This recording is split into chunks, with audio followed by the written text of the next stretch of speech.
শুভ সকাল। রোজের পাঁচালী নিয়ে চলে এলাম আপনাদের কাছে আরেকটি নতুন ভিডিও। সবাই কেমন আছেন? কেমন কাটলো ভাইফোঁটা কালী পুজো? আমার বেশ ভালোই কাটলো। আর এই কদিন মানে এই 3 থেকে 4 দিন আমার যা কাটলো, যাই হোক আমাদের টুকটাক বাজার চলে এসছে। আর আমার বাড়িতে না কোনো মাসের কোনো বাজার আসে না, যখন যেমন তখন তেমন আসে। আর বাজার থেকে পেয়ারা আনলে তখন পেয়ারা খুব ভালো থাকে, বা দোকানে খুব ভালো পেয়ারা থাকে, বাড়িতে আসলে নরম হয় কেন? এটা হচ্ছে আমার প্রশ্ন, এটার উত্তর আমি চাই কমেন্ট বক্সে। যাই হোক, জলে ঢুকিয়ে রেখে দিয়েছি, মানে ভিজিয়ে রেখে দিয়েছি, এখন বোঝো কী হবে জানি না। আর ওইদিকে চাল ভিজিয়ে রেখেছি, ভাত চাপাবো। আর ভাতের জন্য যা হয়, জলটা গরম হয়েছে, এবার আস্তে ধীরে শুরু করব ভাতের জন্য। আর ওইদিকে আমি মাছটা কেটে ধুয়ে একদম পরিষ্কার করে রেখেছি। ওরা ভাজা খাবে বলে টুকটাক মশলা দিয়ে এটাকে সুন্দর করে আজকে একটু ভাজা টাইপের করব, দেখা যাক কতটুকু করতে পারি। আর আজকে একটু ডিম দিয়ে পেঁয়াজ আর আলু কাঁচা লঙ্কা দিয়ে একটু মশলা কষিয়ে ডালটাকে ভেজেও করা যায়, কিন্তু আমি ভাজিনি, একটু সেদ্ধ করে নিলাম, কারণ নোংরা অনেক কিছু থাকে, সেগুলো বেরিয়ে যাবে তার জন্য। আর এই ডালটা অনেকটা তরকা টাইপের হয়, কিন্তু শুধু মুসুর ডালের করি, খুব ভালো হয়, ছেলে খুব ভালো খায়, আর সেই জন্যই করছি। রোজের যেমন একটা ফোড়ন থাকে, আর আলুগুলো কেটে লঙ্কাও কুচিয়ে দিই, আর এই পেঁয়াজটা একটু বড় বড় করে কেটে দিই, কোনো কুচানো করি না, তাহলে বেশ মুখে পড়লে ভালো লাগে, ওর ক্ষেত্রে ভালো লাগে। আর ছেলের পছন্দই এখন আমার পছন্দ হয়ে দাঁড়িয়েছে। আর প্রতিদিনের যেমন মশলা স্বাদ মতো নুন চিনি যা যা দেবেন তাই তাই। আর নামানোর সময় একটুখানি ওই মিট মশলা গরম মশলা যে যেমন যা ভালো বোঝে তেমন হালকা একটু কষিয়ে নিই, তাহলে তরকাটা ভালো হয় আর কি। কিন্তু এটা শুধু মুসুর ডাল, অন্য কোনো ডালের মধ্যে আমি ইউজ করিনি। আর নামানোর সময় ওই কষানোর সময় আর কি ডিমের ভুজিয়া দিয়ে দিই, বেশ ভালোই লাগে খেতে। আর এদিকে প্রায় টুকু চলে এসেছে।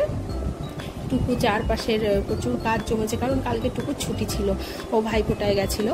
আর ও এসেছে, ও টুকটাক কাজগুলো করছে। আর এখানটা কম বেশি আমার রান্না যা যা আছে আস্তে ধীরে শুরু করছি, আর শেষও হয়ে গেল। আর ছেলের আজকে আবার বিকেলবেলা নিমন্ত্রণ আছে, ওর পড়াও আছে।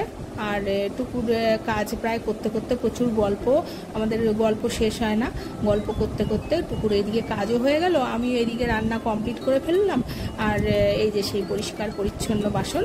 আর প্রায় দুপুর গড়িয়ে গেল, ছেলে খাবে, খেয়েও প্রাইভেটে বেরোবে, রাতে নিমন্ত্রণ, তাই ওর জন্য একখানা সুন্দর করে থালা রেডি করলাম। ও খাবে, খেয়ে এবার ও ধীরে সুস্থে প্রাইভেটে যাবে। আর ওর বাবা দোকান খুলবে, বললো চল তাহলে একসাথেই বেরোই। আর এই জন্যেই ওরা দুজন মিলে একসাথে বেরিয়ে গেল। আর এই তো প্রায় বিকেল হতে চললো, আমি একটু দোকানের দিকে যাব একটু পরে। আর আমিও এবার রেডি হয়ে টুকটাক যাই হোক দোকানের দিকে চলে আসলাম।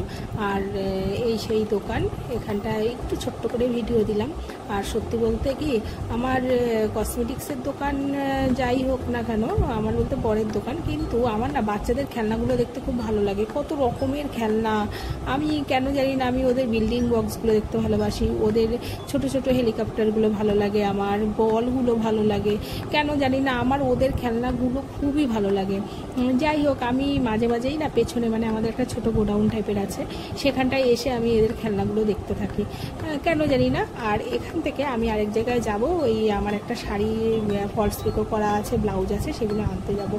আর এই সেই খেলনাগুলো আমার খুব ভালো লাগে। যাই হোক, আজকে এইবার এখান থেকে দেখলাম, দেখে তারপরে টুকটাক ওই কাস্টমারও এসেছিলো, হয়ে তারপরে আমি তো বললামই যে একটা শাড়ি আর ব্লাউজ আছে, সেটা নিয়ে আসবো, নিয়ে এসে তারপরে ছেলে আসবে, একসাথে আমরা বাড়ি চলে যাব। আর এই তো এই মরশুমেই কটা দিনই লাইট জ্বলবে বাড়িতে, জগদ্ধাত্রী পুজো, যেহেতু কৃষ্ণনগর বাড়ি, জগদ্ধাত্রী পুজো শেষ হয়ে যাবে, লাইটও চলে যাবে।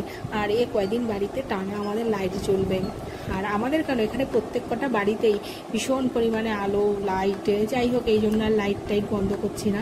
আর যাই হোক, আমার ভিডিওটি কেমন লাগছে, কেমন কি করছি আপনারা জানাবেন, ভালো লাগলে একটু লাইক করবেন, অবশ্যই সাবস্ক্রাইব করবেন, কমেন্ট শেয়ার তো আপনাদের হাতে, যেটা ভালো বুঝবেন সেটাই করবেন। আর এবার ছেলে যখন প্রাইভেট থেকে বেরিয়েই এসছে, বললো তাহলে চলো একবারে দোকান বন্ধ করে সবাই মিলে বাড়িতে যাই।